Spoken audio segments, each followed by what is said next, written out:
Ever been so sure you're right that you don't notice you're lighting a match under your own career?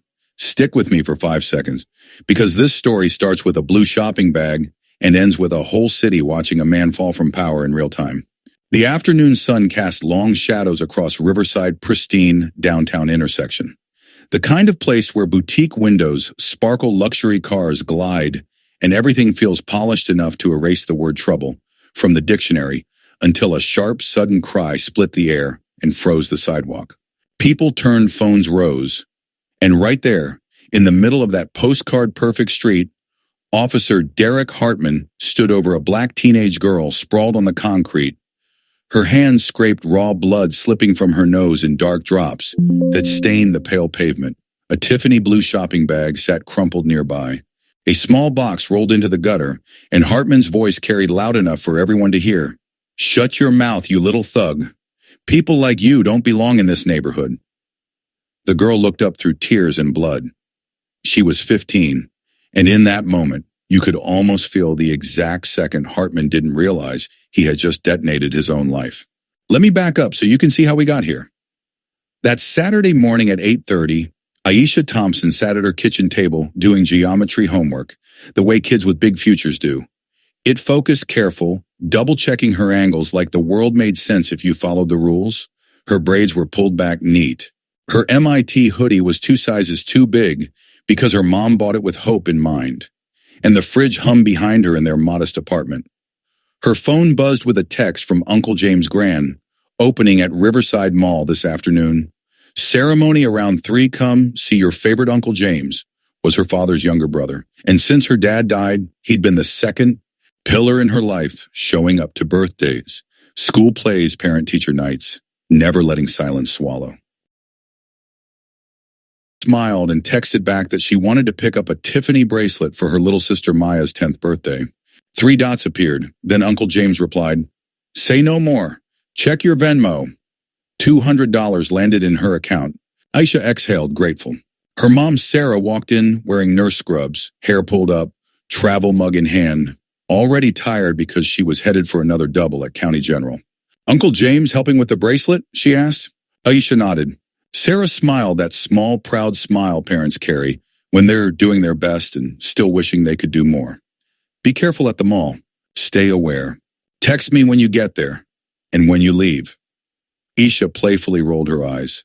"Mom, I'm 15.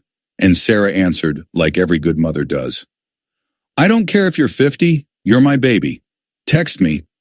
Then she kissed Aisha's forehead and left for work. Across town, Derek Hartman started his patrol shift in the Riverside district. 42 years old, 15 years on the force, and he considered Riverside his neighborhood, clean streets, wealthy residents, and a local culture where safe didn't just mean low crime, it meant keeping the wrong element out. The median income in Riverside hovered around $180,000. The faces were mostly white. The sidewalks were smooth. The trees were old and trimmed like they'd never known drought. And the neighborhood watch met monthly to talk about standards. Hartman liked to park on Main Street where he had a clear view of who came and went. 4 complaints had floated into his file over the years, all dismissed through union muscle and friendly supervisors. He told himself they were noise misunderstandings, people who didn't appreciate proactive policing. But what they really were, and what Riverside had chosen not to see, were warning lights on a dashboard everyone ignored because the car still ran. At noon, Aisha rode the bus toward Riverside. The city changed outside the window. In the way America does when you drive toward money, chain-link fences turning into hedges, cracked sidewalks smoothing out, smaller houses rising into bigger, whiter ones with manicured yards. She stepped off 3 blocks from the mall, tucked her phone into her pocket, and squared her shoulders the way her mom taught her eyes up. Pace steady, don't act like you're apologizing for existing. Tiffany and Co. sat on the first floor behind heavy glass doors, and a glow that made everything inside look untouchable. A saleswoman approached, polite smile on her mouth, cautious assessment in her eyes. Aisha asked to see the return to Tiffany bracelets, voice clear and confident, and 20 minutes later she walked back onto the street with that iconic blue bag swinging from her hand. She checked the time. 3:49. Uncle James would be starting his speech upstairs. She decided to wait a beat, let him finish, Maybe take a quick photo of a necklace display to show her mom later. That's when Hartman noticed her from half a block away. He saw Tiffany blue first, the unmistakable color of money in a bag. He knew the store. He knew the prices. Then he saw who was holding it. A black teenage girl in a hoodie and backpack standing in Riverside. And the lazy, ugly math in his head clicked into place. In his world, expensive bag plus wrong-looking kid equaled theft. He walked toward her with that practiced authority that says the conversation is already decided. "Excuse me, miss," he said. Aisha turned, polite because she'd been raised to be. "Yes," Sir Hartman pointed at the bag. "Where did you get that?" "I bought it," she said, nodding back toward Tiffany. "You bought it?" Sakamon. The way he said it turned a statement into an accusation. "Yes, sir. Do you want to see my receipt?" She reached into the bag and handed him the paper. He stared at it. $220 paid cash. Timestamp 3:02 p.m., 13 minutes ago. "Your mom. What does she do?" "She's a nurse at County General." Hartman's lip curled like he was holding a sour taste. "Your uncle." He stepped closer. "What's his name?" "James Thompson." "And what does James Thompson do?" Aisha hesitated because she knew the kind of disbelief lining his voice. "He works for the state." "The state?" Hartman laughed cold. "Doing what?" "Government work," she said. "He's at the mall today for the grand opening." Hartman leaned in with that smirk people use when they already think you're lying. "You know what I think? I think you pulled that receipt out of a trash can. I think you walked out of that store with something you didn't pay for, and now you're spinning a story." Aisha felt her pulse in her ears. She was 15 alone, and this officer had a gun in a mind already made up. "Sir, I can show you my bank app. He sent me money this morning. Don't want to see your phone. I want to search your backpack." "My backpack? Why?" "Because I'm asking." "You got a problem with that?" People started slowing down. A woman with a stroller stopped. A man in a blazer turned to watch. Aisha swallowed hard. "Sir, I don't think you can search my bag without a reason." Hartman's voice went louder. "The reason is I'm a police officer and I'm asking. Open it or I arrest you for obstruction." A jewelry store owner named Mrs. Lane stepped out of her shop. Older white woman, steady voice. "Officer, I saw her come out of Tiffany. She showed you the receipt." "She didn't do anything," Hartman snapped. "Ma'am, step back. Police business." "No," Mrs. Lane said. "This is wrong." More phones rose. A teenager started recording. Hartman felt the cameras, the witnesses, the way his authority was slipping in front of a street full of people. That pressure didn't humble him. It cornered him. He turned back to Aisha. "Last chance, open the backpack." Aisha's hands shook, not from guilt, but from reality. She fumbled with the zipper and then made a quiet decision, the kind of decision that makes a person a citizen instead of a victim. She pulled out her phone. "What are you doing?" Hartman barked. "Calling my uncle," she said. "Put that phone away." "Sir, I have a right to call." He lunged to grab it. Aisha recoiled on instinct, guarding her property, guarding herself. Hartman clamped a hand around her arm. "You're hurting me," she said, voice jumping into fear. The crowd shouted. "That's excessive." Mrs. Lane was already dialing again. "Yes, police officer harassing a child at Main and Fifth." Hartman heard her and his face flushed.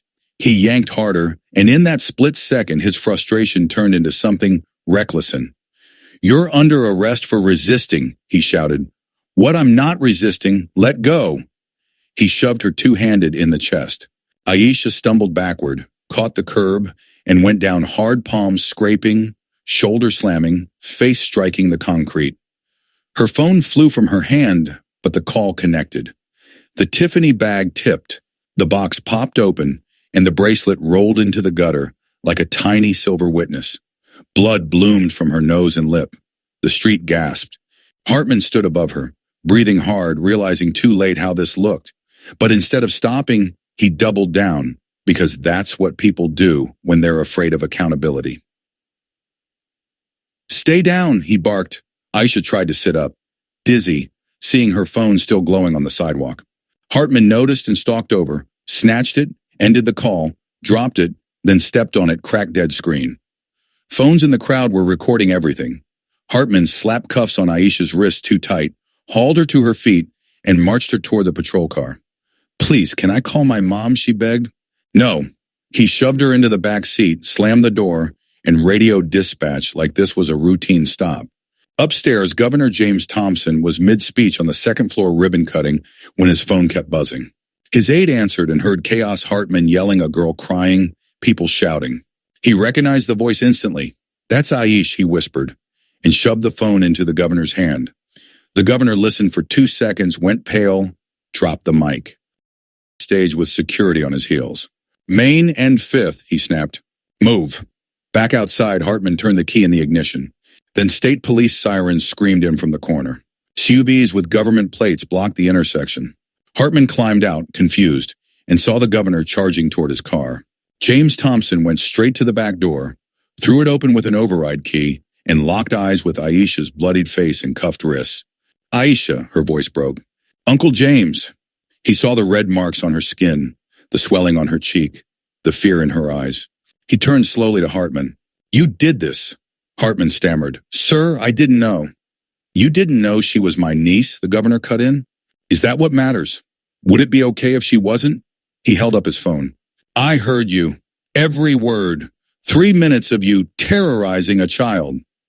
The police commissioner arrived to a street full of cameras and state troopers, and all pretense evaporated.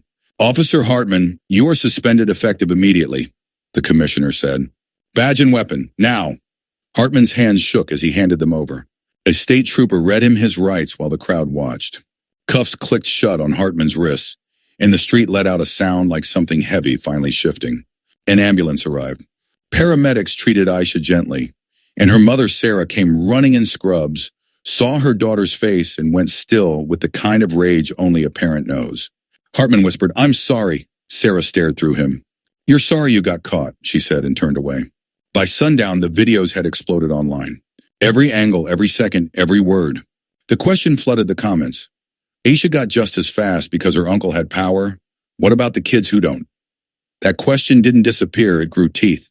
Investigators pulled Hartman's record and found a pattern of stops and arrests that never should have survived daylight. The witnesses came forward. Security footage rolled. Hartman went from being the man who thought he could decide who belongs to being a defendant with no badge to hide behind. And Riverside, the neighborhood that kept calling itself safe, had to face what safety really meant and who it had never included. Months later, reforms followed. Stronger oversight, tighter body cam rules, a civilian review board, and a foundation started in Aisha's name to help families without connections fight for the same dignity she almost lost that day. Aisha healed with a faint scar on her lip and a strong new voice in her chest, still chasing MIT, still loving math, but now telling her story so the next kid wouldn't have to be the governor's niece to be treated like a human being. And that's where this lands for all of us, especially if you've lived long enough to know how systems can grind people down. Character isn't what you do when it's convenient. It's what you do when a 15-year-old is bleeding on the sidewalk and you have a choice to look away or to witness the truth. Mrs. Lane didn't look away. The crowd didn't look away. Their phones became evidence. Their voices became pressure. And pressure became accountability. So if you've ever seen power abused in a store, a school, a workplace, a street, ask yourself what you did and what you'll do next time, because the only thing more dangerous than a bad officer is a silent crowd. Remember this: dignity shouldn't depend on who your family is, what neighborhood you're in, or whether a camera is rolling. Dignity should be the default. And when it's not, the rest of us have to make it expensive to ignore.